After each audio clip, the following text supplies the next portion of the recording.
Good morning. We've come to inquire about the flat advertised in the Times. Could you tell me, it didn't say how many bedrooms...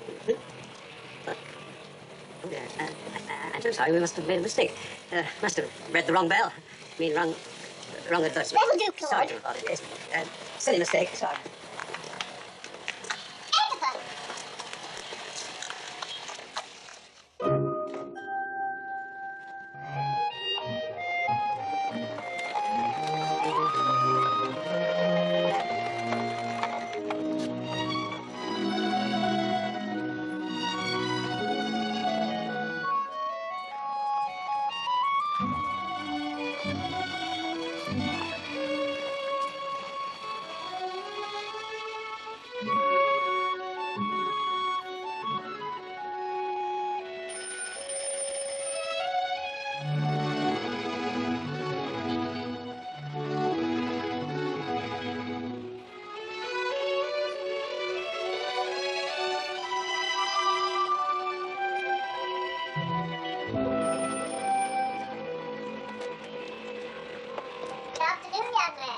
Oh, good afternoon. About the flat to let, I suppose? Oh, yes, I have. I hope you take it, young man. Things have been too dull around Gray Square of late. Bye. Bye. She's been a fascinating neighbor. She should make a most interesting landlady, don't you think? Most interesting, Mrs. Dunhill. Yes, sir. What can I do for you? Oh, hello? My name is Gridley. I've come to see about the apartment, a flat. Are you a Yank? Well, yes, but some of us are very nice. Could I see the flat, please? You are a couple, aren't you? I mean, you have a missus. Oh, no, there's no missus, just me. Sorry, sir. I know my mistress is smart. She wants a couple. Well, where is your mistress? There's no one at Elm, sir. Well, you're home. What about you? Who, me? Yeah. I'm just the parlor maid. I see. Well, couldn't you show me the flats? You wouldn't be what she'd want. Well, now, the ad states that it's a couple prefer. That indicates an open mind. I hate Come on people whose now, minds this are open. won't beat it. Well, please, this is an ideal location for me. Would you just ask your mistress to call me at the American Embassy? Oh. I'm, with the phone service. I've just been assigned here. Oh? Mm-hmm. What's her name? Who's mine? The mistress of the house. Oh, Erline? Yes. Well, it's, Mrs. Ardwick? Is it or isn't it? It's Ardwick. Mm-hmm. Mrs. Miles Ardwick. Ardwick with an A. You don't know the name? No. I mean, I'm new here. I'm sorry if I should, but I don't. It's Ardwick with an H. Right. Look, even though there's Mrs. Ardwick with an even though she's against single men, couldn't I just sort of sneak a look at the flat? I mean, if I like it well enough, I might even get married. American Embassy, eh? That's right. Well, perhaps it'd be all right to just look. Ah, good girl. But don't get your hopes up. She won't let you have it. Oh, isn't this very nice? Hey, immaculate. I guess that's thanks to you. Mrs. Ardwick's very lucky to have you. Anybody'd be lucky to have you. The flat's one flat up. Yes. This way, if you please, sir. I can tell you in advance I'm going to be just crazy about this flat. What's this prejudice that your mistress has against single men? Well, the neighbour's full of neighbours, and neighbours are full of curiosity, and after all, I do... She does live here alone. Uh-huh. Well, believe me, I do nothing to harm her reputation as long as you're around. You are one, sir. You young, you come right out with it, don't you? Well, most of it, anyway. These here's the digs. I'm sure that taking care of a house this size puts you under a great strain. It's never tucked, sir. Is it really? Sometimes. Well, of course. Look at your cheeks. They're all flushed. Well, tell me, does Mrs. Hardwick... You're sure she's out? Yes, sir. Yeah. Well, does she... what's your name? Hilda. Uh-huh. Oh, Hilda, does she work you too hard? Now, that could be it, you know. Now, those cheeks are definitely flushed. That's the first sign. I thought you wanted to take a look at the flat. Oh, yes. Oh, I know it. I love it. You know, I frighten myself sometimes. My instincts are so uncanny. There's the bedroom. Yeah, that certainly is, isn't it? Is she, your employer? Due back soon? Oh, in a blooming minute now. Tell me, Hilda. You sleep in. In and out. Off and on. The catch is catch can. You might call it that, sir. Not that you've seen the Let's get down to brass tacks, shall we, Hilda? Why don't you put in a good word for me with this poor, frightened creature that you work for? What rent is the old bag asking? The old bag's asking £40 a month. That's not unreasonable. Mr. Gridley. Yes, Mrs. Hardwick. I couldn't let you have it under any circumstances. Where are you from? Chicago. Now, how about that? The breach between us, never very wide, narrows. Sorry, I couldn't possibly let you have the flat. It just wouldn't work out at all. It will work beautifully for both Mr. of us, Gridley, Mrs. I Hardwick. clearly stipulated in my ad. I know. I'll tell you what I'll do. I'll marry your adorable maid, Hilda, and we'll move in here as a couple, huh? You're not very discriminating. Huh? Maid or mistress, it's all the same to you. Oh, well, I'm a Democrat from New England. I have no prejudices. Now, why the maid act? Well, it seemed as good a way as any to check on prospective tenants without committing myself. Huh? Well, after all, I do live here alone now. To put it plainly, Mr. Gridley, I have a dubious reputation. You do? I'll pay you £45 a month. Not that kind of dubious. No, of course not. Look, what's wrong with a man? Very useful around the house, they tell me. He fixes washers and he keeps burglars away from the house. A man has endless possibilities. Sorry. All right, I'll pay you £50 a month. I'm sure you'd make an ideal tenant. Yeah. And I could use the money. Good. But Let's look at it another way. We are both displaced persons, right? But I don't have a place. Look, Mrs. Hardwick, I appeal to you as a fellow American. Don't I appeal to you? Huh? Hmm?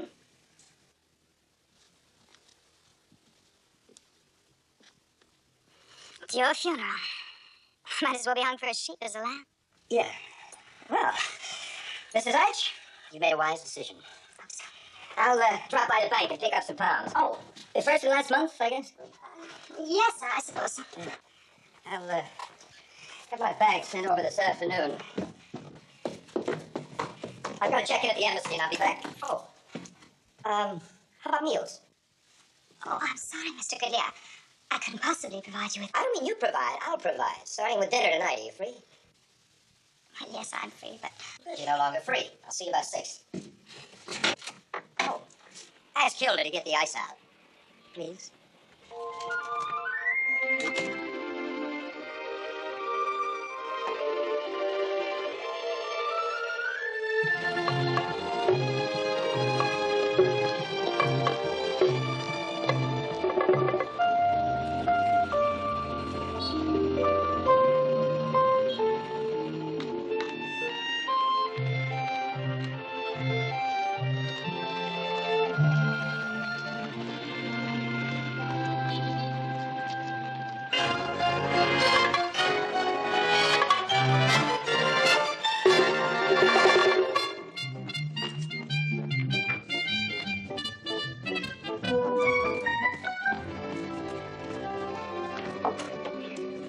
Good afternoon, sir. This is Mr. Gridley.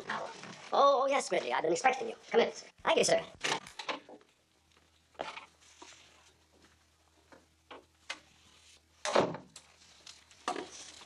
I've studied your record, Gridley. So far, so good. Glad to have you with us. Thank you, sir. I understand you've been in Saudi Arabia. Yes. I was there myself once. Quite a stimulating 2 weeks. Thank you. Well, I was there for 2 years, sir. Time changes your point of view. We go where we can serve, not necessarily where we can amuse ourselves. Oh, I wasn't complaining, sir. Of course not. Have you found a place to stay? Yes, sir. I've already rented a flat. I mean, an apartment. That's all right. You can get as colloquial as you like. The British will feel you keeping your ears open. Righto. Now, about this flat. You're in a respectable neighborhood, I trust. Mayfair, Gray Square? Splendid, splendid. The chief is a stickler for proper conduct all the way down the line. Stay on top of your job here, keep your personal life tidy, and I can assure you a happy stay in London. Yes, sir. Yes? Lady Galat calling, sir. Put her on. Lady Falat, very influential. She can also bore the pants off.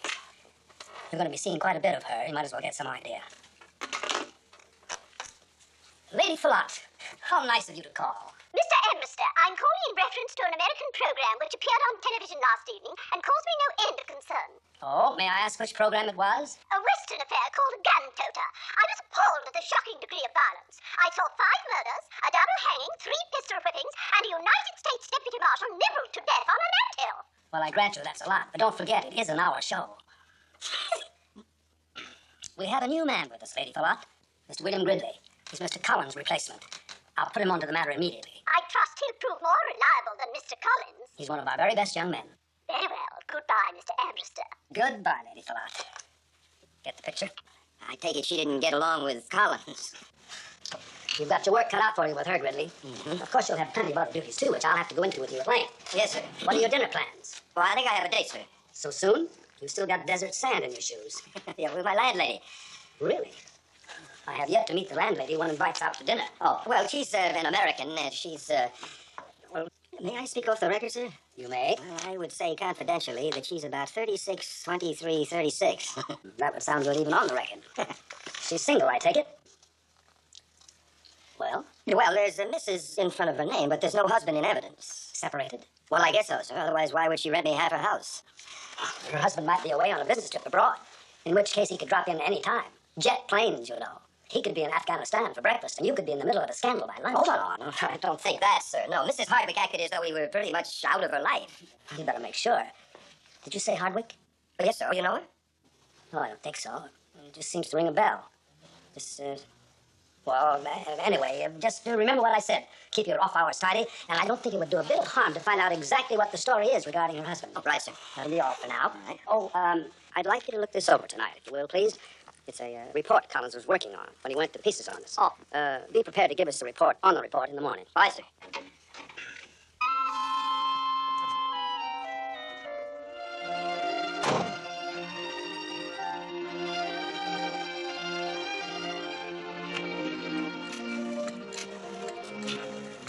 Hello, research? Yes, sir. Ambrister speaking. I'm trying to track down an elusive thought. Does the name Mrs. Hardwick of Gray Square mean anything to you? Does it? I should say it does.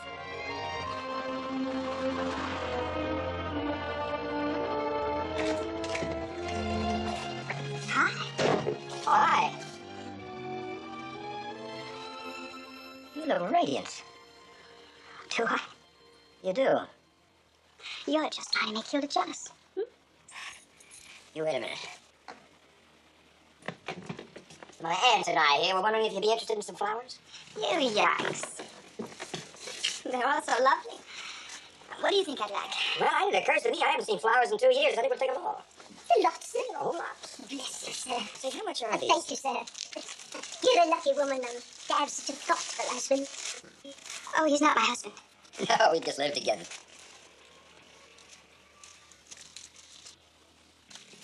What is that? That was very thoughtful of you, buying all the flowers. Well, it's selfish, really. I was just trying to impress my date. Oh, your date? Well, yeah, we do. I guess I didn't give you much chance to say no, did I? No, you didn't. But I could have. I see you only got the ice on, huh? I've given her the night off. Well, good. Freeze the crowd anyway. What do you say we have our first drink up in my remarkable new flat? Totally good idea. Especially since you got the only bottle of scotch. I found it when I was unpacking your things. They do that in England, you know. What do they know? I won't be fine, everything. I just put things where I thought you'd think they ought to be. Oh, thank you. Now, if you want to change for dinner, I'll fix you that drink. First, I'd like to talk to you about signing a 100-year lease. Fine with me, if you pay in advance. Do you always drink scotch? Well, in Saudi Arabia, you have a choice. Drinking scotch or drilling for oil. If I hadn't been transferred, I was thinking of getting up a syndicate to drill for scotch. And this little water would mind, please. Oh, that's not your closet. It's locked. Yeah. Your things are in the bedroom closet. Oh. Sure, fine. Yeah, thank you. Won't be long.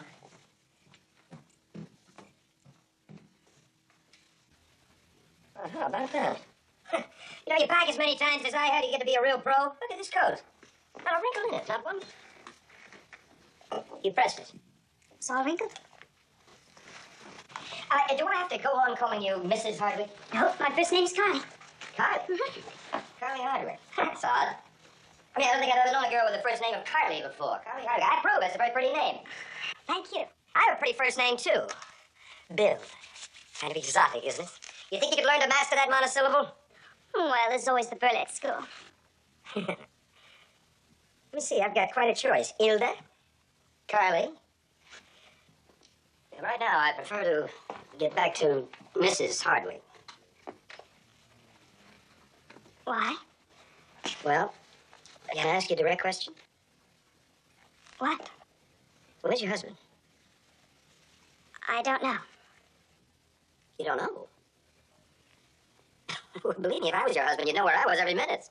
Would I? You're darn right you would. I know where you were every minute. Would you? You're darn right I would. Wouldn't you give me any privacy at all? Practically none.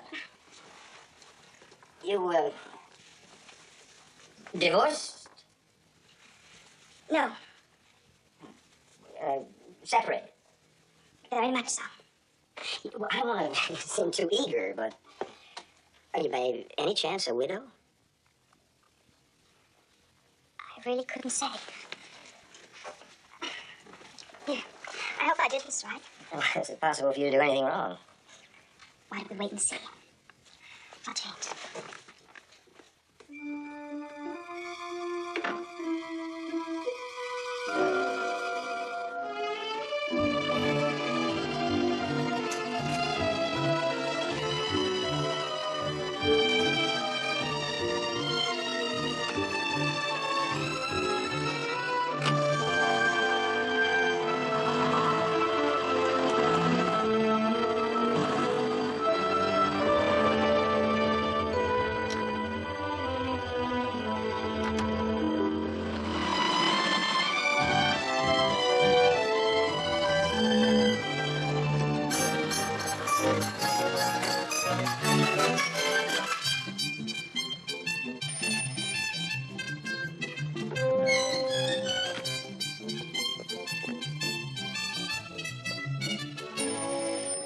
She's just gone off with your Mr. Gridley, sir.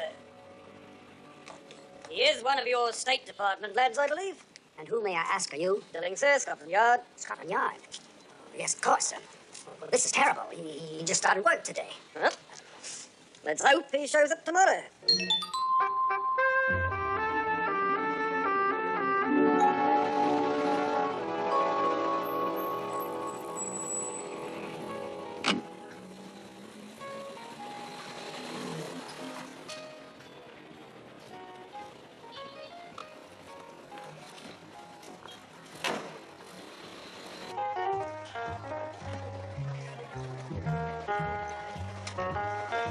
Good evening, sir. Charles, table one.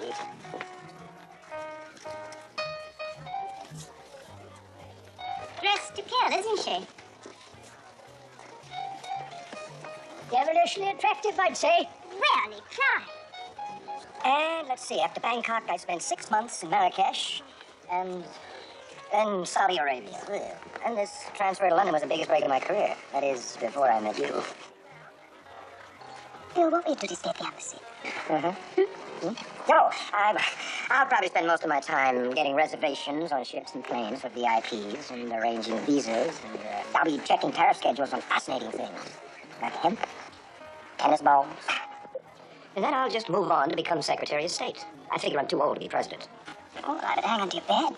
Someday I can say, will you quickly step here? Yeah. Right now you can put my importance in a teaspoon. I would, somewhere along the line, like I said, about 2 bits worth of light on how we feel about other countries, you know? Good.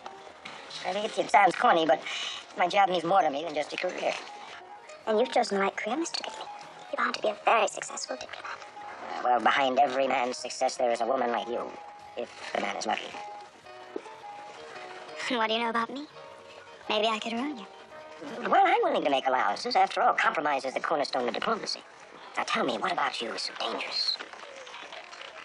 Nothing. Tonight. God, how did you wind up in London?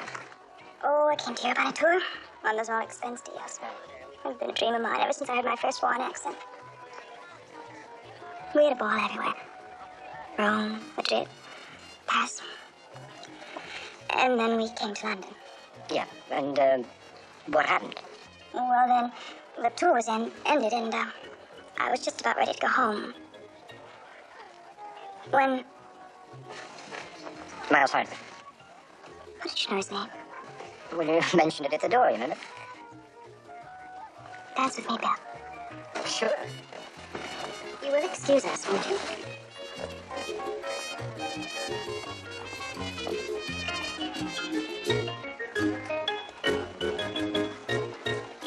I like dancing with you. You didn't learn to mumble like this in Saudi Arabia? No, South America. Student riot. Well, you had to move something or everything was over.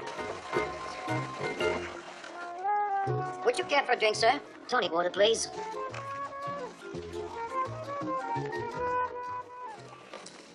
Hope we can get a taxi, will you? Look at this fog. You'll get used to it. Are you sure this country isn't on fire somewhere?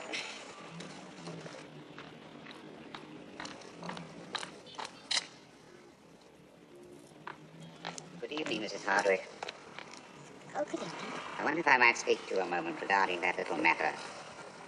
Oh, well, yes, certainly. Excuse me a minute, please. Huh? Oh, yeah, sure. I'm sorry, this is rather unconventional way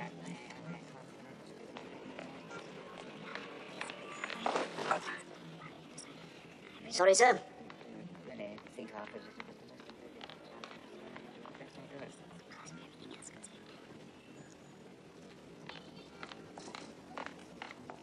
I'm sorry, Bill. It's business. It's all right. It's none of my business. Why don't we walk? Yeah.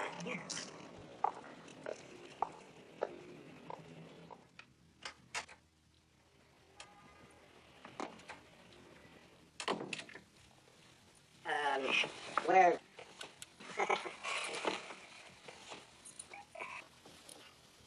Oh. Hemp. Hello? What was that? I just wanted to make sure that somebody hadn't dropped in unexpectedly. I'm not expecting anyone. Good. Certainly is convenient, isn't it, living in the same house? I mean, it saves cab fare and all that. Ooh. Well, here you are, delivered safely. You're dropping me at my door? Mm-hmm. Well, how are you going to get home? Well, I'll feel my way. No, Carly. I couldn't possibly let you go home alone. Well, if anything would have happened to you, I'd never forgive myself. You're right.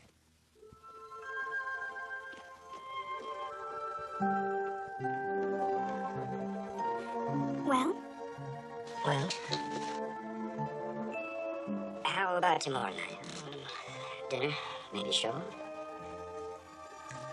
Why don't you wait and see what happens tomorrow? See how you feel. Oh, I know how I'll feel.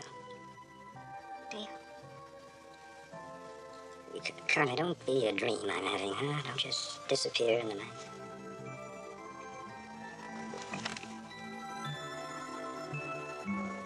Thank you.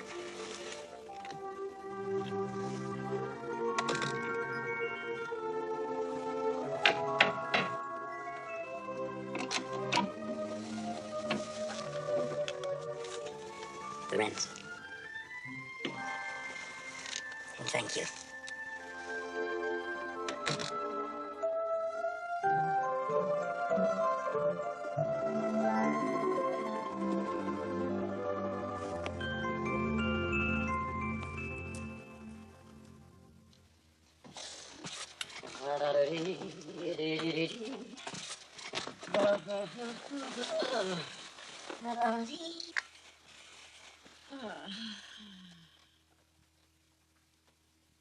Oh, suddenly I saw you there. Oh, no. Oh.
I'm sorry.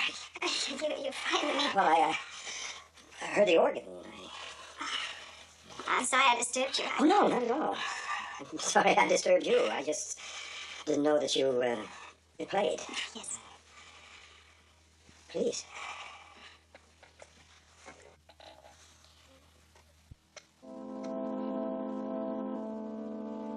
Gee, I used to play little drums when I was in college. Maybe sometime we could... You do this very often at night? No, not often. I wouldn't mind. I love organ music. To me, there's something about the tone that's almost like the sound of eternity.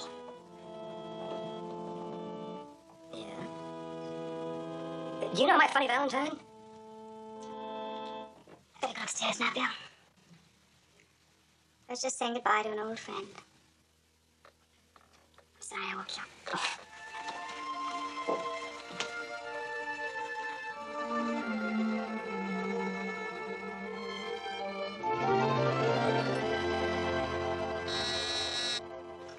Yes?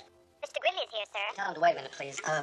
People tend to freeze when Scotland Yard's around. I'd like to size up your man without being observed, if you don't mind, sir. Go into the conference room, Inspector. Oh, right. I'll turn on the intercom. Right. Just push down the third key. You'll hear everything that's said. Third key, right, sir. Right. Well, bring him along, man. Send Gridley in, please. Good morning, sir. Good morning, Gridley. I've been looking over Charlie's report. How's the food at the Lamplighter these days? Oh, excellent. You had dinner with Mrs. Hardwick, danced, had 2 bottles of champagne, left the club at 11:42, and walked all the way home. Well, that's quite a thorough report. Look, if I'm considered some kind of a security risk, it's news to me. Yes, sir. May I ask, just how did you happen to pick number 33 Gray Square as your residence? I answered Mrs. Hardwick's ad in the paper. Mrs. Hardwick seems to have a penchant for getting into the papers. Look, I don't understand, sir. Tell me, what sort of woman do you find her? And you can speak off the record if you like. Well, this is for the record, sir. I find her an absolutely heavenly woman. Were you able to find out anything about Mr. Hardwick? Yes, sir. They're separated. She told you that? Yes, sir. In my opinion, a divorce is imminent. She's going to divorce him? Yes, sir. Don't you think that would be adding insult to injury? How's that? Gridley. Mrs. Hardwick murdered her husband. That's certainly grounds for... She what? I said that absolutely heavenly woman killed her husband. A sort of permanent trial separation. That's impossible. Mrs. Hardwick is swiftly getting into the want ads. 6 months ago, she made the front pages daily. Well, why isn't she under arrest? Because they haven't found the body. No case. There's no court case yet. But as soon as they can locate Mr. Hardwick's remains, Mrs. Hardwick has the date with the hangman. She didn't do it. You don't know the case. I know Carly Hardwick. After 1 day? After 1 minute. And I'm gonna know this case. I'm gonna know every single thing about it, and I'm gonna prove she didn't do it. This young man could be useful to us, Sergeant. Thinking she's innocent, sir? All to our advantage. Shh. Has she ever done anything since you've known her that might cast the least bit of suspicion on her? Absolutely not. She's just been kind and generous and warm. That's beside the point. Look, sir, if you knew her as I do, you'd know she's not capable of... Then why did she lie to you about her husband? Why? Because... I don't know why. But if she did, there must have been a reason. Maybe she's been assuming the guilt to protect somebody else. We thought of that. The question is who? I don't know who, but it is a possibility. True. You see? Are we on the air? This is Inspector Oliphant of Scotland Yard. Well, I wasn't aware that the police were listening. Oh, no. I'm sorry about that, but we had to check you out. I'm delighted to have your help on the case. Well, help? I don't intend to help you on this case. Cooperation, Gridley. You're a guest of the United Kingdom. That's true, but I'm not a police spy. No. Mr. Gridley, let me put it this way. Assuming Mrs. Hardwick was not guilty, there would be no problem provided we knew all the facts. Therefore, every shred of evidence I can gather is important to her. Even something that seems damning fitted into the overall picture might be just the clue to prove her innocence. Oh, I see. You want me to snoop around and report everything that I find to you, huh? If you want to help her, yes. You work on the inside, I'll work on the outside. We'll make a good team. Team?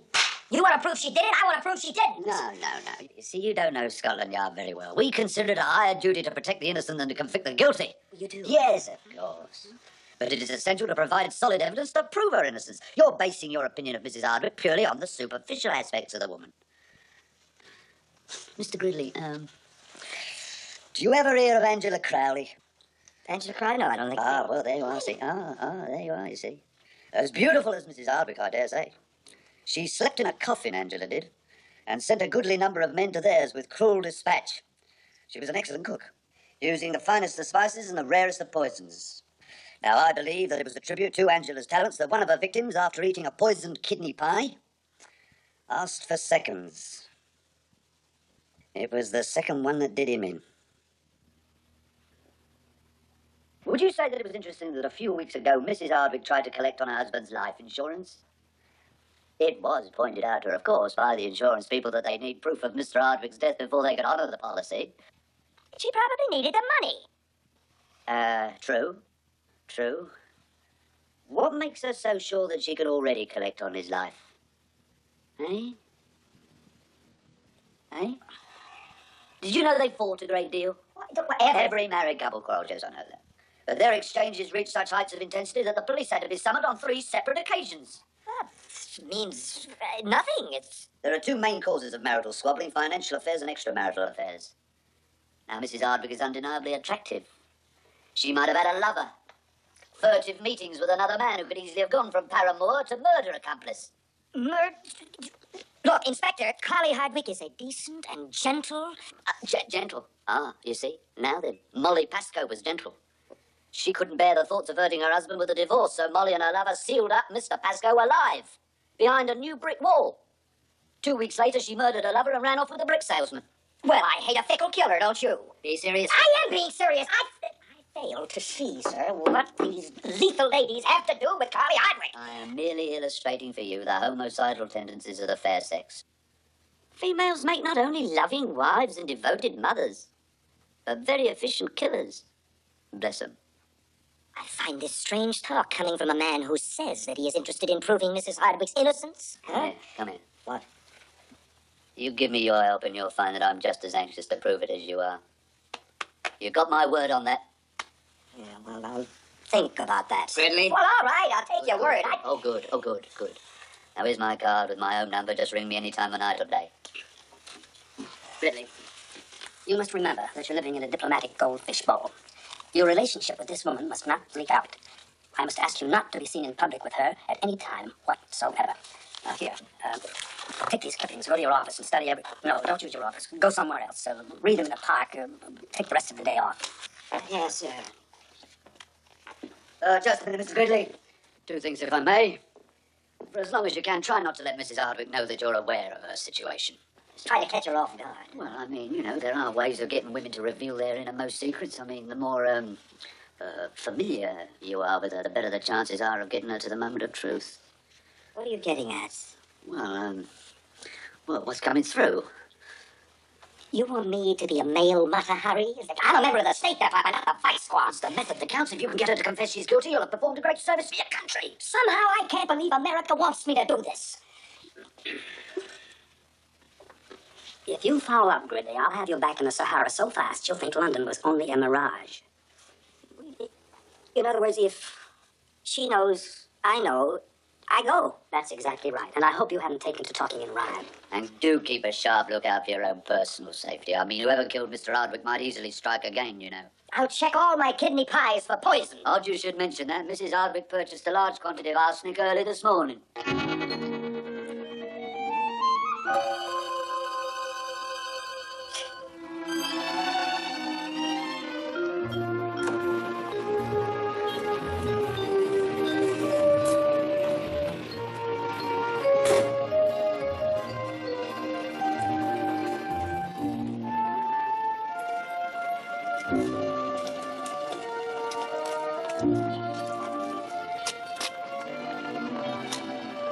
My mother says you're next.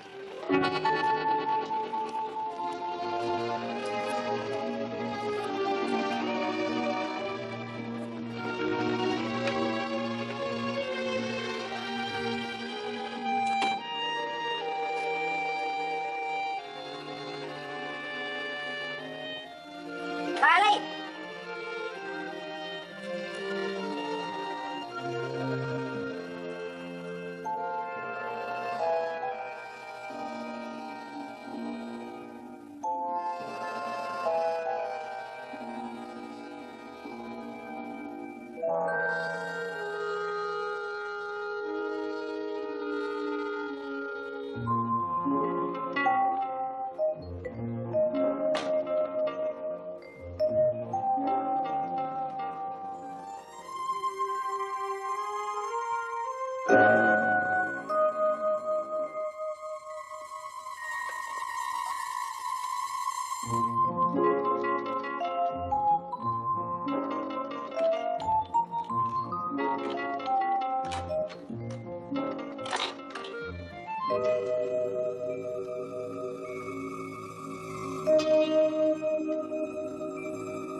Hello. Oh, yes, I got your message. Well, you know I hate to, but I'm afraid there's no other way out. Oh, well, I'd rather not do it tonight. Yes, the man you saw me with last night. Oh, you're probably right, of course. It's best to just do it and get it over with. Oh, I'd say about 160 pounds. The problem is getting it out of the house. You better send 2 men. All right. Come on.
Hi, anybody home? Hi.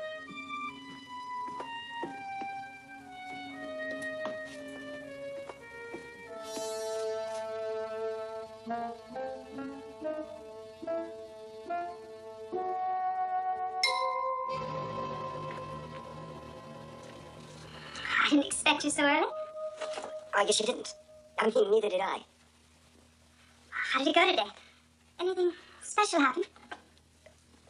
Special? I mean, out of the way or unusual? No, nothing. It's been pretty dull so far. How about you? Anything unusual happen? Well, yes, as a matter of fact, very. I paid all my bills, thanks to you. Oh, And I'm going to provide you with dinner tonight, Mr. Goodley, and you can just take it easy and relax. great. Let's fix it together. I've been pretty handy around the kitchen. I'm a temperamental cook. Can't stand anyone peering over my shoulder. You could have that ambassador's uniform. Go on. Got work to do. Okay.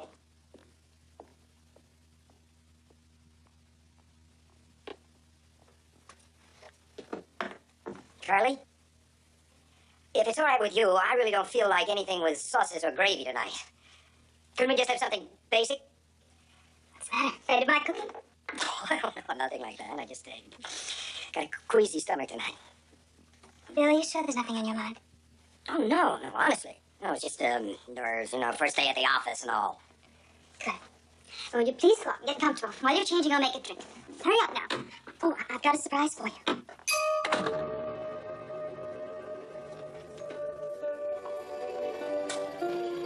Carly? Out here, Bill. Ready for your surprise? Did you notice anything? Not yet. Well, look. Oh, a barbecue. Mm-hmm. Is that the surprise? Well, it started it. Oh. Well, did you get that just for me? Well, no, I've had it a long time, just never used it. Why? Well, Miles never cared for American food. He never liked anything but Brussels sprouts, kippers, or kidney pie. This is gonna be you. Steaks. Perfect. Well, that shows just how I get the charcoal going now. Will you use some kind of lighting fluid? I think I can find something. Drink your drink, it'll pick you up.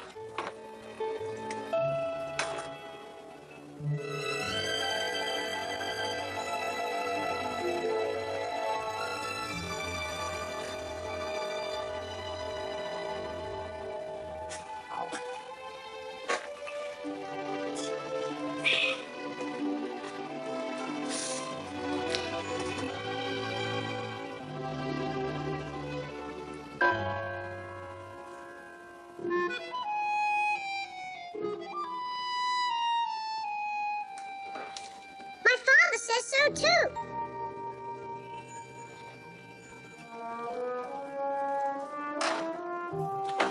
I think I found something. I don't know what it's for, but it says highly flammable. Yeah? Oh, well, barbecue. Right, it's nifty. Yeah, I didn't know you used these much over here. Well, they don't very much. I had to chase all over London for it. Look at the label. Made in California. Oh, You haven't even touched your drink.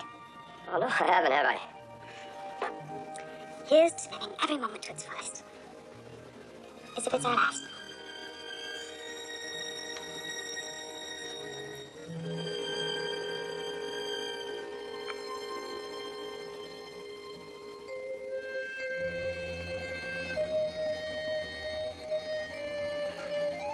Too strong? Sure?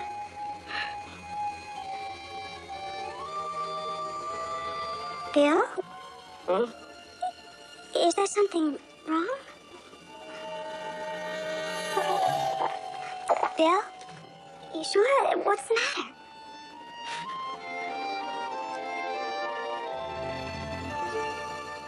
Nothing.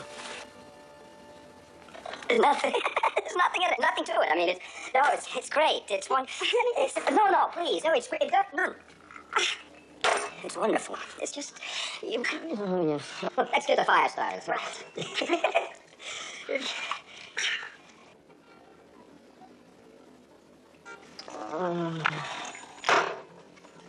Maybe they think we're burning state secrets. Oh, little witches.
quiet, please.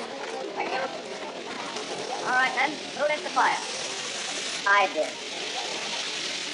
Well, sir, I'll have to have the particulars for my report. Oh, no, officer, is it really necessary? May I see some sort of identification? What? May I see some sort of identification? Yes, sure.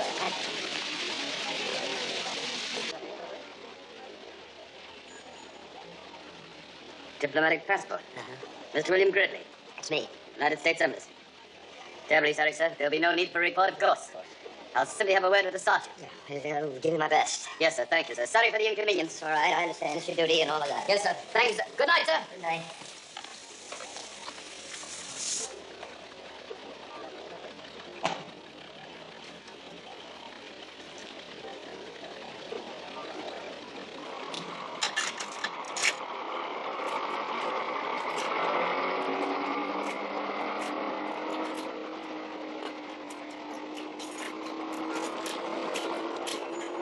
Well, all things considered, I'd say dinner was a roaring success. It was a mess. I'm sorry, Bill. I was so looking forward to having a quiet and pleasant evening alone with you. Dinner and all. And then later I planned on doing something that I wanted to do since the moment you set foot in this house. Really? Well, now it's all spoiled. No, not There's necessarily. the police coming and all, Bill. Men in public office, they can't afford to be involved in a scandal. Well, they can if the scandal looks like You're you. not listening to me. You see, if your name should ever be linked with mine, it would just... If you're worried about the policeman, forget it. It's all taken care of. Diplomatic immunity, you know? It saves you from everything from parking tickets to murder. Now, get the...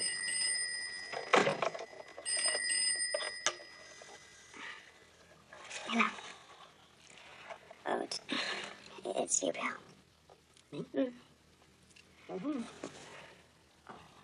Hello. Mr. Ambrose? Really, I want to see you right away. Even sooner would be better. Right away? Well, isn't that a little irregular? Oh, highly irregular. But then nothing's really been regular since you folded your tent and dropped in on us, has it? Well, sir, Gridley, I want you to meet me at the Lion's Head pub in Chelsea. The embassy? What are you talking about? I said the Lion's Head pub in Chelsea. Oh, did you say the embassy because she's standing there? Yes, sir. I didn't want to repeat the address in front of her. Well, if she's standing there, why are you saying that? She's not standing here. Then why are you whispering? Oh, never mind, Gridley. I think I'm beginning to see how your mind works, and it frightens me. I'm leaving right now, and I expect you to do the same. Yes, sir. Right away, sir. Oh, I beg your pardon. Yes.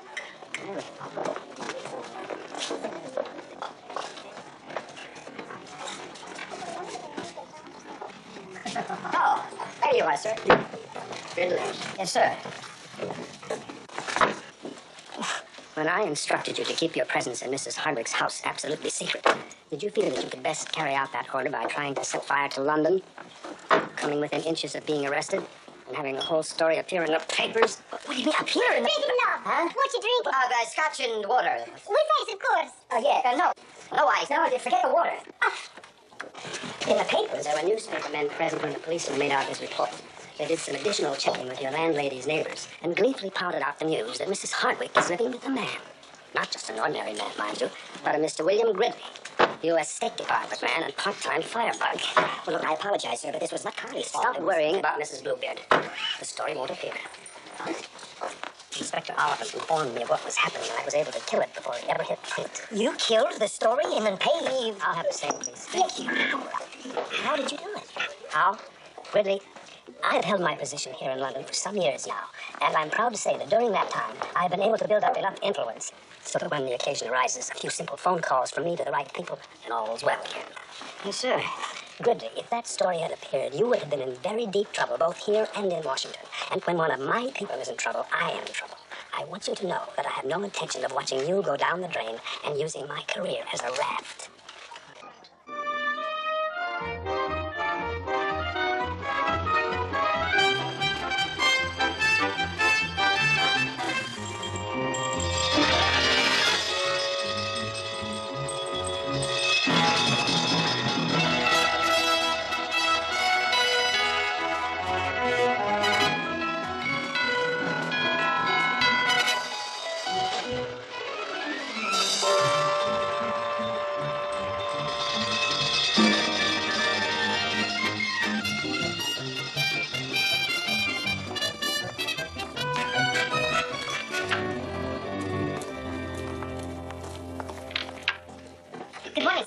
more. Mr. Gridley is waiting, and the Russian embassy called. Never mind about the Russians. Mr. Gridley has become much more of a menace.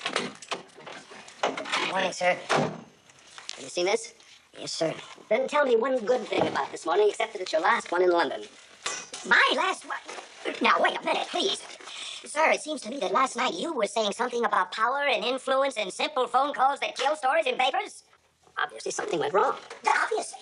Don't let that give you any satisfaction, Ridley. My era remains between us. Yours is on the front page of every newspaper in London. By now, I assume Mrs. Hardwick has read them. And to quote you, Ridley, she knows you know, so you go. I'm sorry, my boy. In some peculiar way, I like you, but you frustrate me. I frustrate you. Well, I think the answer to our frustrations is that we be in different countries. I pick England. Now, let's see what we can find for you. No, sir, if I may, I don't feel you're taking a proper share of the blame. If you kill the story, as you said. Ridley, you will learn that the higher your position, the more mistakes you're allowed. In fact, if you make enough of them, it's considered your style. Now, you happen to be in what I would call a one-mistake position, and you've made it. Now, let me see. Iceland, Auckland, the Truk Islands. Will you please reconsider? Put yourself in my place. I can't. I haven't picked it out yet. Oh, Pakistan. Aha! Tierra del Fuego. yeah. Oh, where's Yes? Mrs. Hardwick to see you, sir. Ask her to wait, please. Aha, so the little lady has come to ask her embassy to run interference for her. No, I don't think that. I'm not particularly interested in what you think, Ridley, but just for kicks, why do you suppose she's come? To intercede for me. Oh, my boy, my boy. I mean, you've got a lot to learn.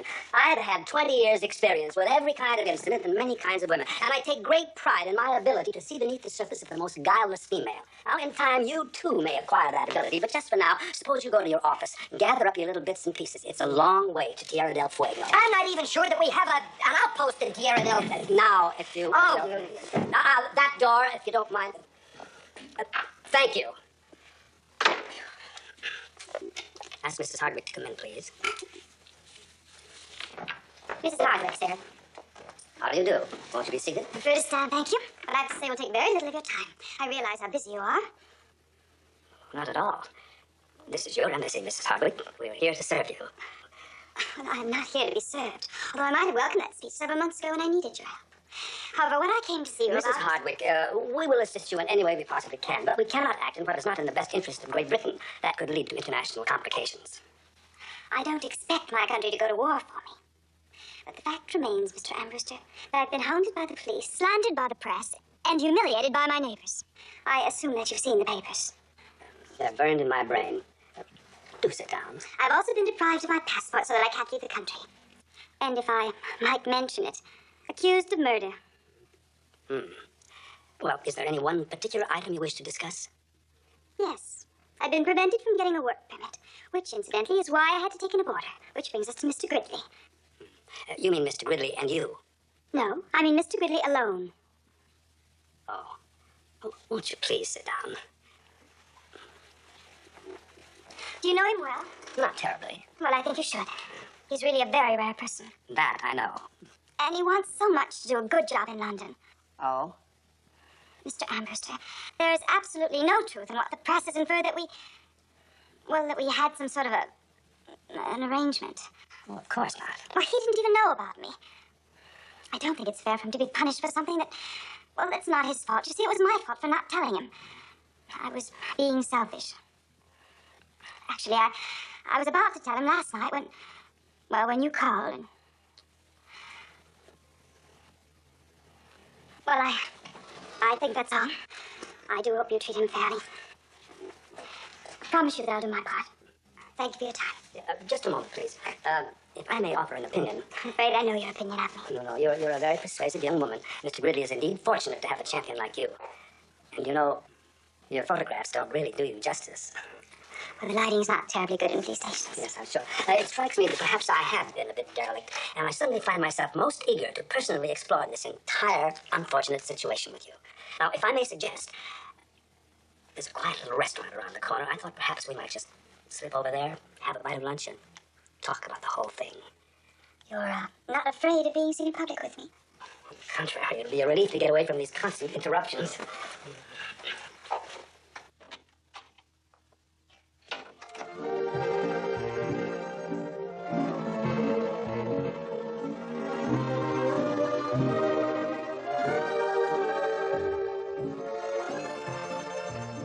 you're not going to send him away.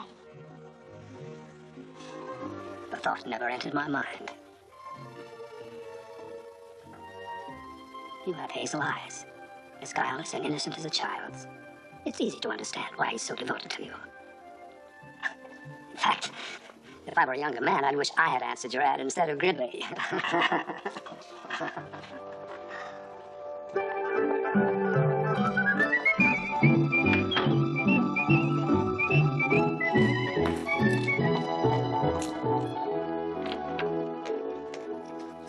Have a nice lunch, sir?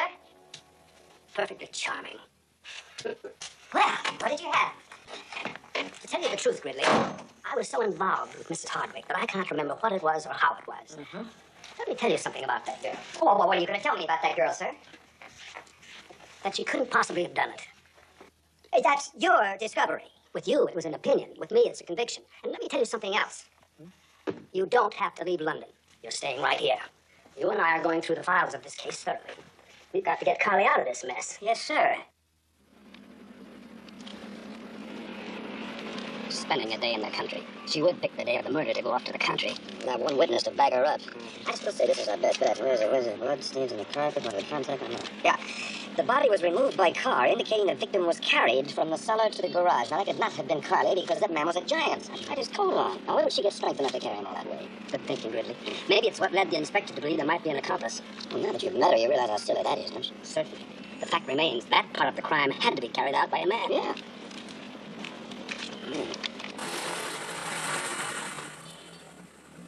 Look. What?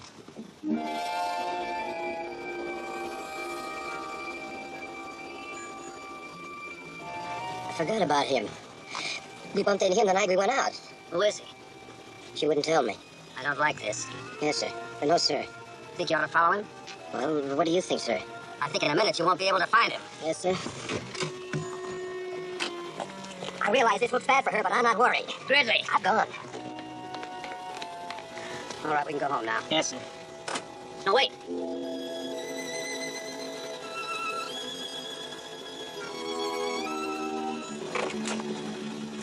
That'll be all for tonight, Brewster. Yes, sir.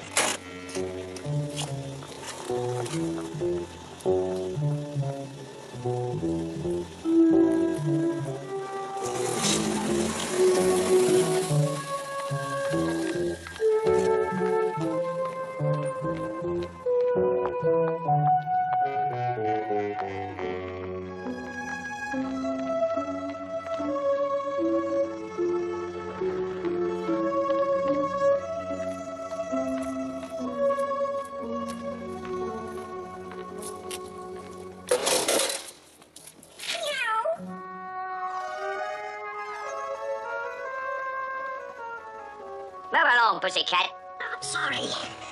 Carry on.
Here, what do you think you're doing down there? Just window shopping. Desecrating hallowed ground? You ought to be ashamed of yourself. Gently, sir. I'm still warm.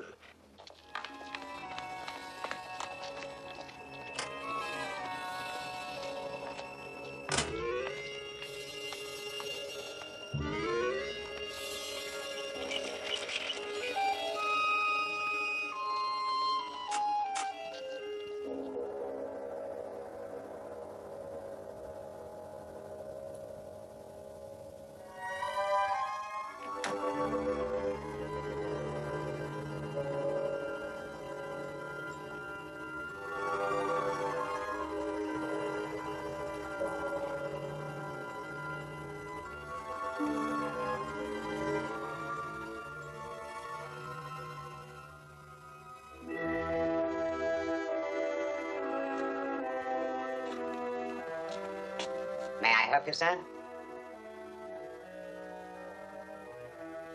I'm sure Mrs. Hardwick would never have sold it if she hadn't been strapped for funds. The money I gave her for it tonight was only half its worth. It's beautiful, don't you think? It is. Everything's beautiful when the truth finally comes to you. Do you mind if I use that for my text next Sunday?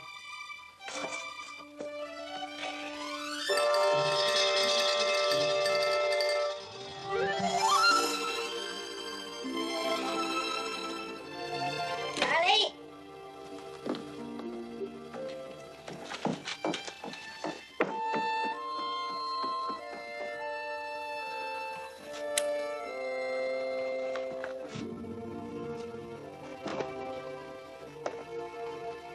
You needn't open them. Everything's there.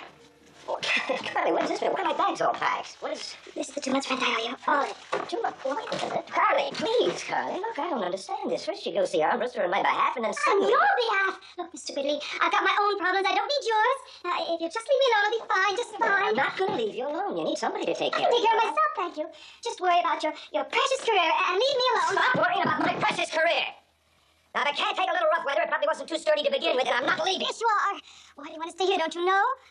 I murdered my husband. I don't care whether you killed him or not. All right. You don't? No, I don't.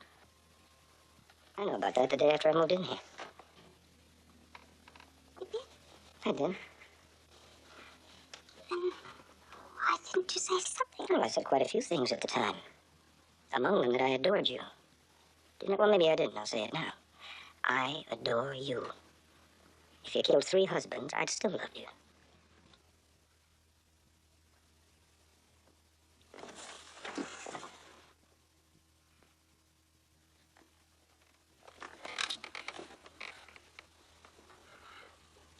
Bill, you're a fool. An idiot. Will you please get out of here? I don't need you. You don't. No, I don't. I don't. I love you.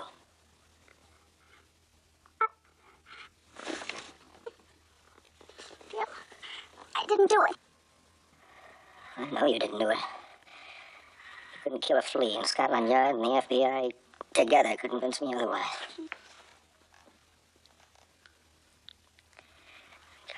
I love you, and I believe in you. Brewster. How do you know? You really missed a bad timing. Who else would call now? I took an answer. Didn't I? Not yet. Okay.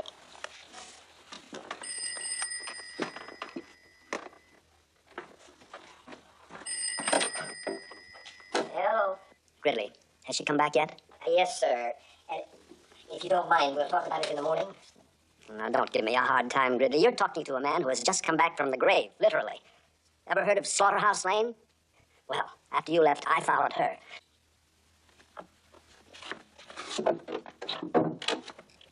A police record? Are you sure of that?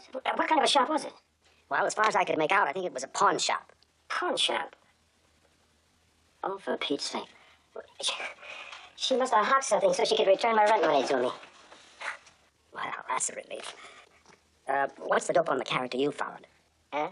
Oh, the character I followed, sir, turned out to be a minister. Let's hope I didn't upset his boss by trailing him. Gridley, we were right. She couldn't possibly have done it. Well, that's exactly what I've been saying all along, sir. There's still one nagging little detail, though, that bothers me. The arsenic. The arsenic. Well, It's used for killing garden pests, gentlemen. Oh, yes, of course. of course. Of course. Good night, Mr. Armbruster. Good night, Carly. Good night, Bill. Good night. Are you still there, sir? I'm hanging up as soon as I get my foot out of my mouth. Did I call you at an inopportune moment again? Most inopportune, sir. Then you have my full permission to hang up on me. Thank you, sir.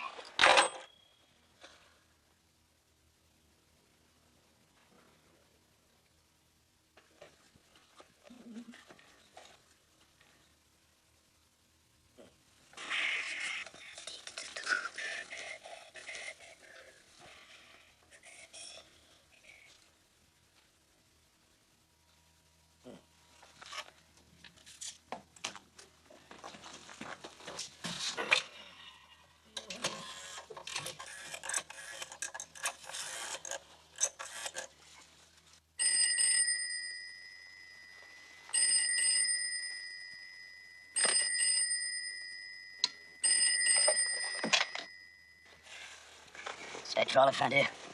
Oh, Gridley. Good man. Are you on to something? Yeah. No. I called for ethical reasons. For ethics at this time, nice. Inspector, I am resigning immediately. I can't possibly cooperate because now I'm absolutely convinced that Carly's innocent. Mr. Gridley, if she's innocent, I'm just as anxious to prove it as you. Yes, well, we've been all through that, Inspector. The statement's evasive, and you know it. And I...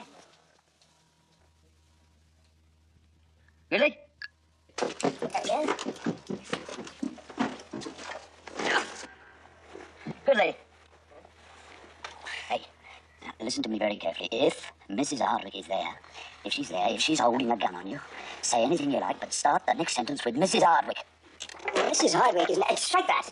Nobody's holding a gun on me. Then why the sudden resignation at this time, then? What? Gridley, what's going on in that house? Nothing was going on in this. Would you hold the... just hold on for a moment.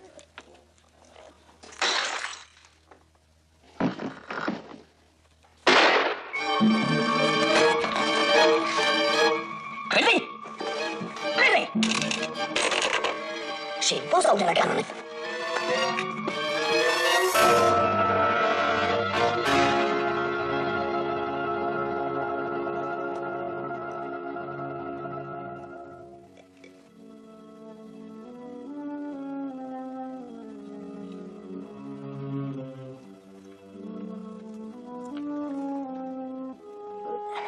Burglar? My husband.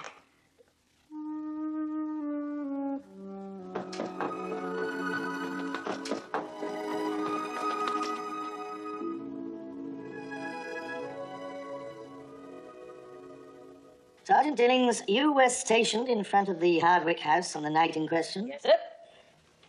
You please tell us what happened. At approximately 11 p.m., I perceived a man entering the house by letting himself in with a key.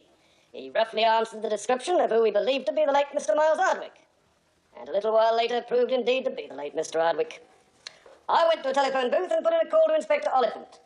I had some trouble getting through to him since his line was engaged, but finally he called me, and as a result of his instructions, I broke into the premises and entered Mrs. Hardwick's bedroom. Please tell us what you saw in the bedroom. Mrs. Hardwick and Mr. Gridley standing together. And the body. They were in their night clothes. All except the body, that is. You say standing together. Exactly what do you mean? They were very close, with their arms around each other. She had her head on his shoulder and the gun, which had just been fired, in her left hand. I should like to ask Mrs. Miles Hardwick to take the stand, please. Mrs. Miles Hardwick? I represent Mrs. Hardwick, sir, and she has informed me that she does not wish to testify. Does Mrs. Hardwick realize the gravity of that decision? She's quite firm about it, sir.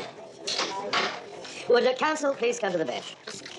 Look, for 6 months, they haven't believed one word I said. Why should they tell You have got to. Why? I need you. All right. Sir. Sir. I apologize, but Mrs. Hardwick, tell us, if you will, exactly what happened on the night in question. My husband was shot. Well, of that much we're certain. Can you tell us how he came to be shot? Yes, I think so. Then please do. It was an accident. Yes. That's all. It was an accident. Mrs. Hardwick, you seem terribly shy about details. Couldn't we reconstruct the incident a little more fully? Perhaps I can help. To begin with, exactly where were you on or about 11 p.m. on the date of the alleged shooting? In my room. And what were you doing? Well, I went to the window. I wanted to draw the curtains.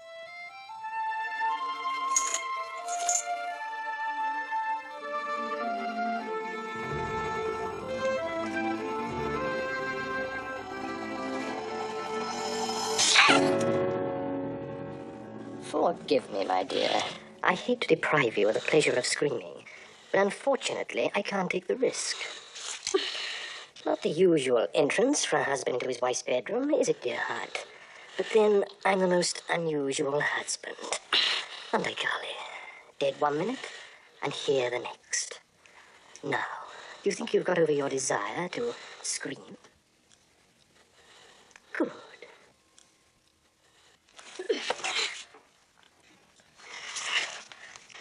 Well, aren't you going to kiss your husband? Aren't you going to tell him how much you missed What kind of a sadistic game is this, Miles? Game? Letting everyone think you're dead. Oh, it was no game, dear heart. You see, one of us had to be accused of murder. So it made my choice comparatively simple, didn't it? I suppose you have wondered where I've been all these months. Well, I've been on the run. You see, I did a little flying for a certain employer of mine. And I seem to recall I was rather drunk at the time and stole some valuable cargo from him. Needless to say, he was most annoyed and sent a messenger to retrieve what was rightfully his, and also to kill me. Presumably, I suppose, as a warning never to do it again. Well, fortunately, well, for me, that is, the assassin was most inept.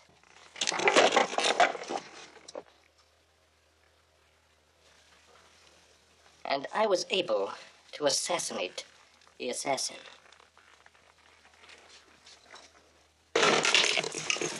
And that's why I've been in hiding, Carly, both from friends and police alike. Well, now that you've heard my enchanting little bedtime story... Why did you come back here, Miles? For money. Enough to get out of the country, but first... Well, it has been 6 months, hasn't it, Carly? Tell me, haven't you missed the more pleasant aspects of marriage? More than I missed them when we were together. You're hurting me. I meant to. I think I like you better when you're frightened. Go on, me, Miles. Struggling, you know, only makes it all the more enticing.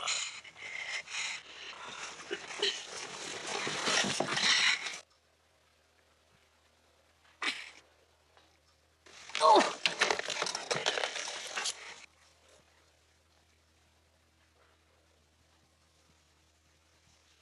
I think we can well do without a visit from the polizia on my first night home. And you, my precious? Mrs. Hardwick, do you feel able to continue?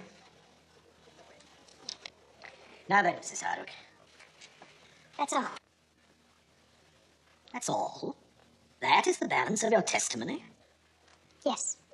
But, Mrs. Hardwick, what of the shooting itself? Well, he came at me, insisting that I give him money, even though I told him I didn't have any. And I tried to get the gun away from him, and it went off. That's all, Mrs. Hardwick? That's all.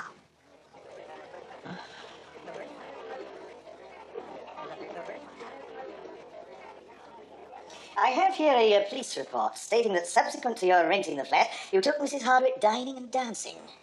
Well, why not say dining, dancing, and drinking? That makes it sound worse.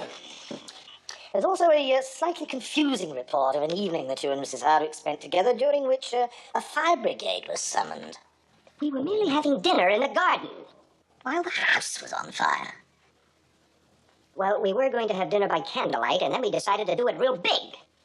I think perhaps I'll ask for police clarification of this incident. Now, when Sergeant Dillings arrived in the bedroom, according to his testimony, you had your arms around Mrs. Hardwick. Oh, sir, you've been asking an awful lot of questions about my dancing with Mrs. Hardwick, dining with her, having my arms around her. Now, exactly what are you getting at? If there was something more in the relationship between yourself and Mrs. Hardwick than that of tenant and landlady, then it is my duty to establish it. Well, then why don't you come right out with it? Ask me if I'm in love with her. Frankly, I didn't want to put it so bluntly. It's quite correct, because it's hardly a question you would ask a gentleman to answer. And if you think that is why she killed him, you're... Ignore that. Mr. Gridley, I advise you to take these proceedings a little more seriously. After all, you were at the scene of the alleged crime when the police arrived. Exactly. And as a matter of fact, it hasn't been established whether or not I participated in the alleged crime. Well, sir, did you participate? I don't remember. Now, Mrs. Hardwick has stated quite clearly that you were not in the room at the time. She may have been lying to protect me. Now, how do you know that I wasn't in on the struggle for the gun with a jealous husband? Huh? Let's just sit back and ponder that, shall we?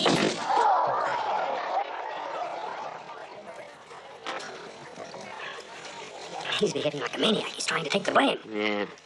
If he keeps it up, he's going to get himself hanged. Hanged? We can't allow that. No, I don't think it will come to that. Hang on.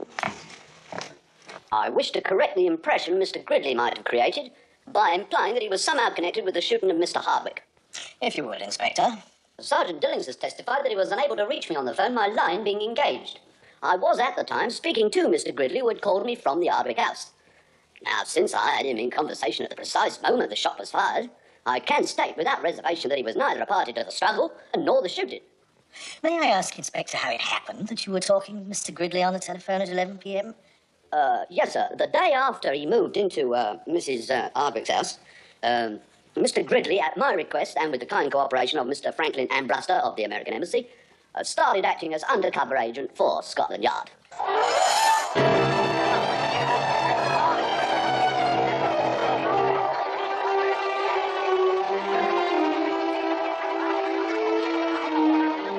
Might I say something, please? Madam, we are trying to conduct a proper inquest.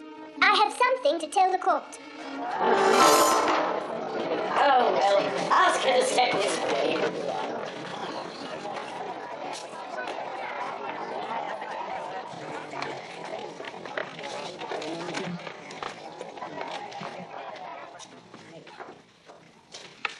Do you solemnly swear that the evidence you give before this court shall be the truth, the whole truth, and nothing but the truth? I do. Will you state your name and residence, please? Mrs. Agatha Brown, the Marston Hotel. At the time of the alleged unfortunate incident, I resided at 35 Grey Square. You have information pertinent to this inquiry? I saw that it was an accident, if that is pertinent, sir. You say you saw the incident. The window at number 35 looks directly into Mrs. Hardwick's bedroom. It was what I heard first that made me look. They were arguing, and knowing that Mr. Hardwick was missing and the other gentleman was living with her, naturally I was interested. Naturally. Well, I saw Mrs. Hardwick backing toward the window, and there was Mr. Hardwick coming after her with a gun in his hand. He grabbed her and twisted her wrist. They struggled. She tried to stop him. The gun went off, and Mr. Hardwick just stood there for a moment with a surprised look on his face, and then he fell. And then the other gentleman came in. Mrs. Brown, why did you withhold this information until now? I was afraid. I didn't want to get mixed up in anything. It wasn't until I saw how badly things were going for poor Mrs. Hardwick that I knew I had to speak. The poor dear was only trying to protect herself. There was no murder. It was nothing more than a terrible accident. Order!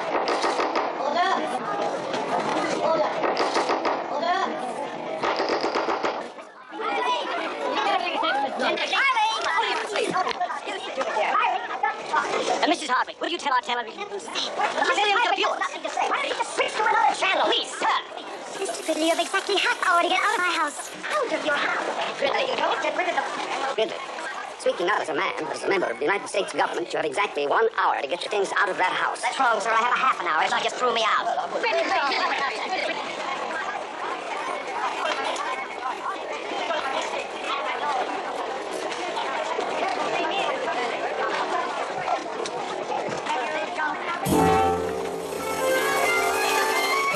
Come in, my dear. I believe we have a matter of importance to discuss.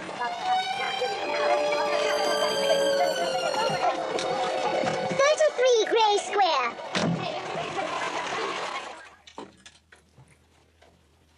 A marvelous thing, gratitude. And yet how little one sees of it these days. It was kind and grateful of you to give me this, my dear. But then I'm terribly grateful to you for leaving that one little detail out of your story. Amazing, isn't it, how it's assured me a life of comfort and security. Why don't you nap till I come back, dear? This has been a trying day for you, I'm sure. When I come back, I'll fix you a nice hot tub, and then we'll have dinner. I think I'll have the ground floor done over for myself. I don't much care for stairs at my age. Yes, we must do that. It will be much better, my living with you, rather than that dreadful husband or Mr. Gridley. At least, my dear, I am a friend who won't betray you.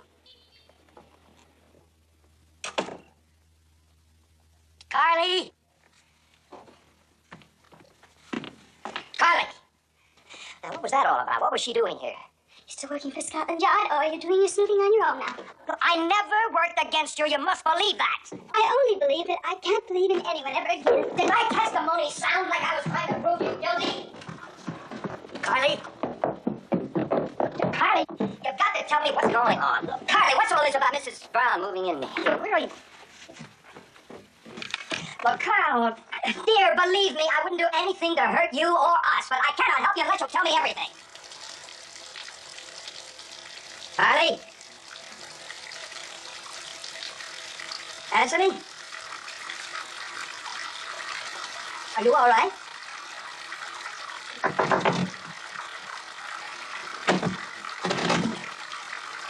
Carly, open the door. Darling, please.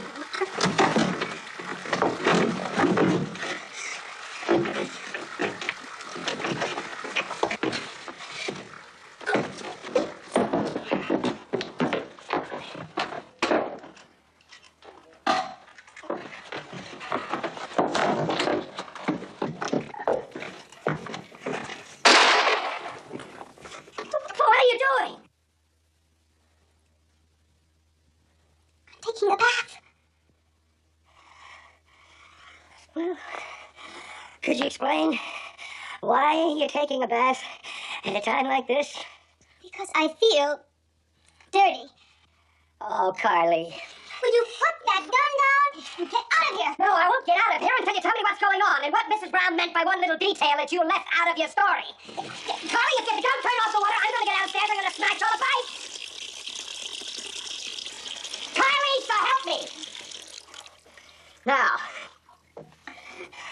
I want to know what Mrs. Brown's involvement is in all of this, and I am not going to move 1 inch until I find out.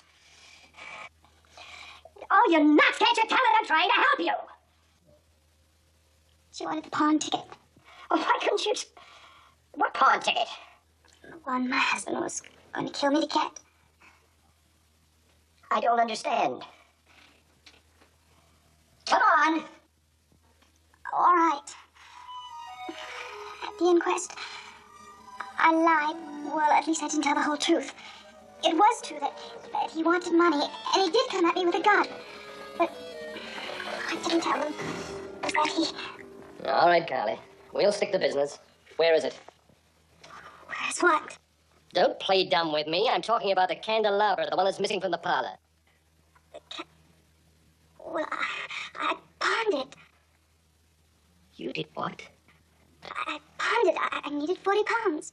You hopped it for 40 quid? Well, Didn't you know there were jewel stuff in that candelabra worth $500,000? When did you pawn it? just tonight. All right, Carly. Give me the ticket. I said give me the ticket. I don't have it. What do you mean you don't have I it? don't know where it is. I've got to find that pawn ticket. I've got to have it. Get away that window. Carly, it's an odd thing about killing, but ever since the first, I've been rather looking forward to the second. Now give me that ticket, or I'll...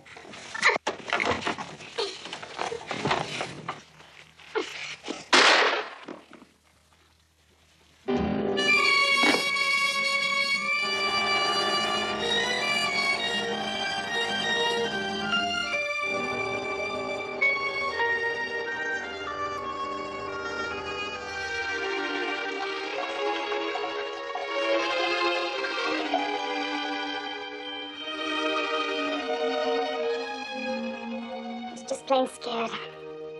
You see, I was afraid that if I mentioned the jewels, they'd think somehow I was involved in his illegal activities. I didn't want his friends dropping in on me either. I just wanted to forget about the jewels and the candelabra. I wanted to tear up the pawn ticket. It only now it's in Mrs. Brown's purse. She's blackmailing me. Well, Carly, we gotta go to the police. Admit I didn't tell the whole truth. Oh, I thought I was in trouble before. But now, I really fixed things. Carly, there's no other choice. Huh? Standing here at the window, I just remembered something. That night, I broke away from him and I ran to the window to yell for help. Yeah. And I saw Mrs. Brown coming down the street. Sweet, By the time she reached her house and got up the stairs, the whole thing was over. Bill, she never saw it at all. She couldn't have. Wait a minute, then how would she know what had happened? How did she hear about the candelabra or the Mrs. pawn? Dunhill. Huh? She must have seen it and told her. Well, let's pay a visit to Mrs. Dunhill. Well, she moved the day after the shooting. She moved where? Mrs. Brown must know. Maybe we can still catch her at the pawn Yeah, shop. wait a minute. Don't you think that you better, Yeah, I'll meet you downstairs. Yeah, I'll get a cab.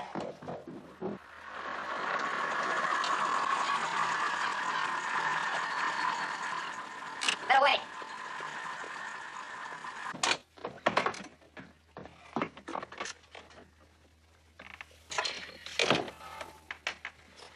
Pawnbroker?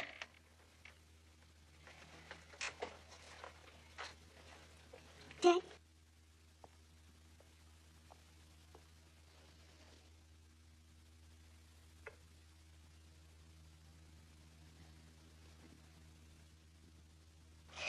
Looks like he knew what was inside of this thing. He wasn't too anxious to redeem the pawn ticket. So Mrs. Brown. Yeah. It's a cinch she won't go back to the house now. How will we find Mrs. Dunhill? Next door. Her house. She must have left a forwarding address. Let's go.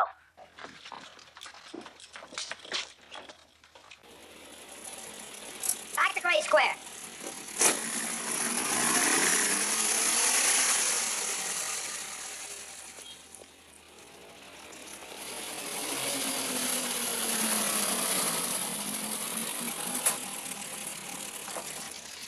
Wait.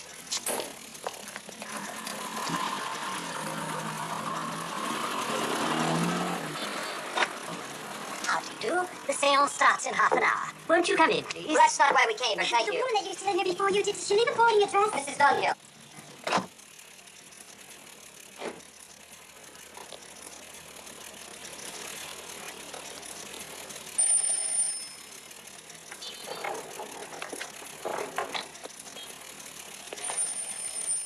Paddington Station.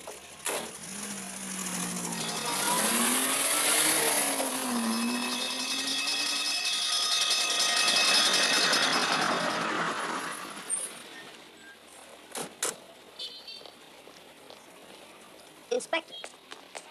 Are they in? I don't think so. I was going to pick up... Why? Both Gridley and Hardwick were spotted leaving the scene of a murder. Is this a new murder or one I already know about? No, sir, a pawnbroker in Slaughterhouse Lane. Gridley couldn't have done that. Maybe not, sir, but the death rate has certainly gone up since he arrived in London. I'm afraid I'll have to pick up both up. Wait, look, Inspector.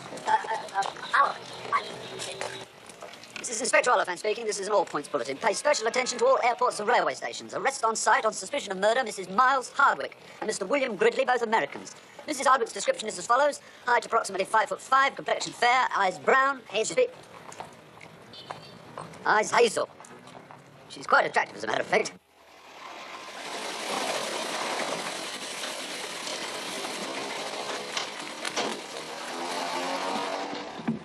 Where's the next train to Penzance, please? That train's on platform 6, right? What time does it leave? 5 minutes ago. 2 tickets, please. Single or return? Return. How far from the Penton station is the Hotel Wessex? Just a short cab drive, madam. Yeah, how much? £16, 8 shillings. But you're thinking of it for a holiday, so the Wessex caters to elderly people. Oh, yes, we know. Thank you.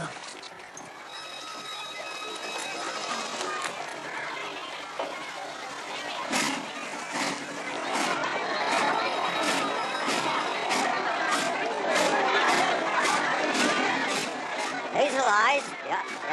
Both Americans. Yes, sir. I'll keep a sharp lookout.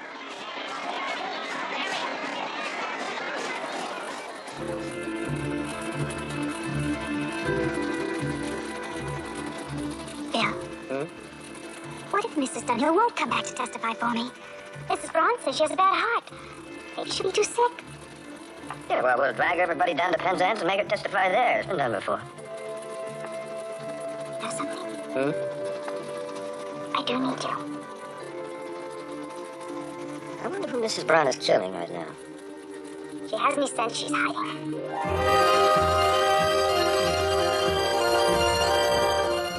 I'll be right back. Well,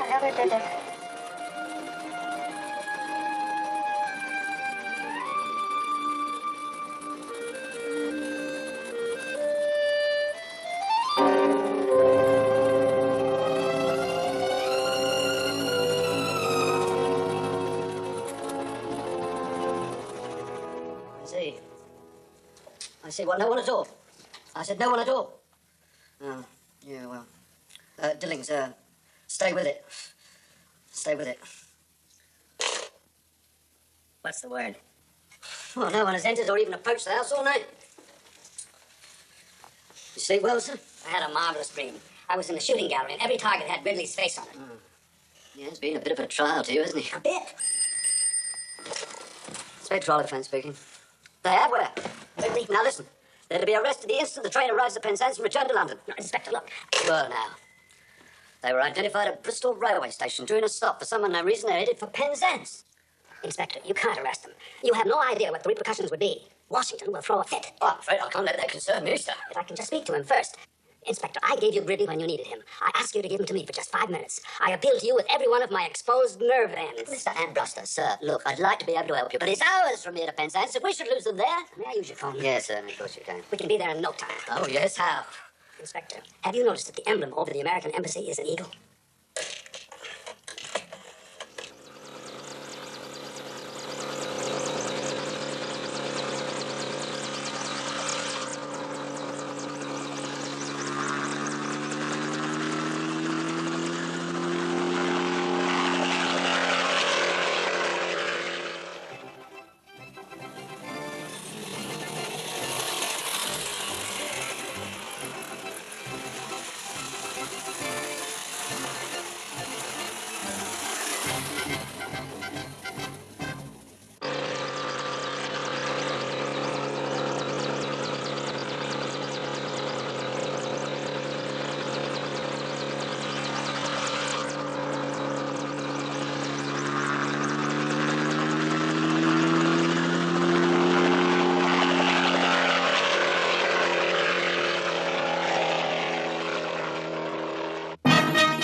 What are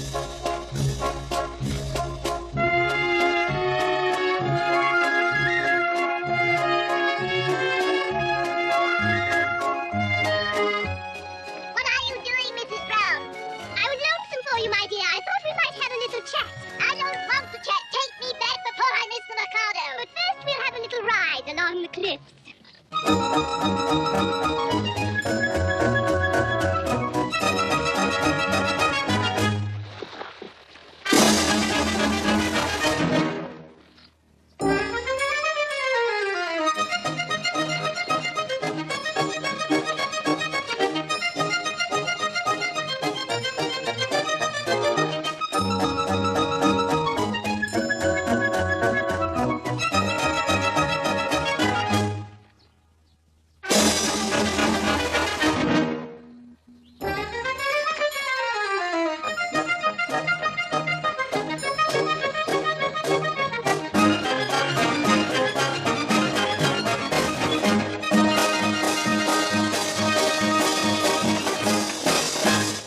I insist that you tell me what you're up to. Well, of course, my dear. Remember when we decided that I should go to the police to tell them about that terrible accident you saw, to save you the ordeal of an investigation? That was your idea. You knew my heart condition. Well, since then, a great deal has happened. I can either go to prison or to the gallows or spend the rest of my life in luxury. I prefer the latter, and I want to make sure you won't spoil it. How could I spoil it?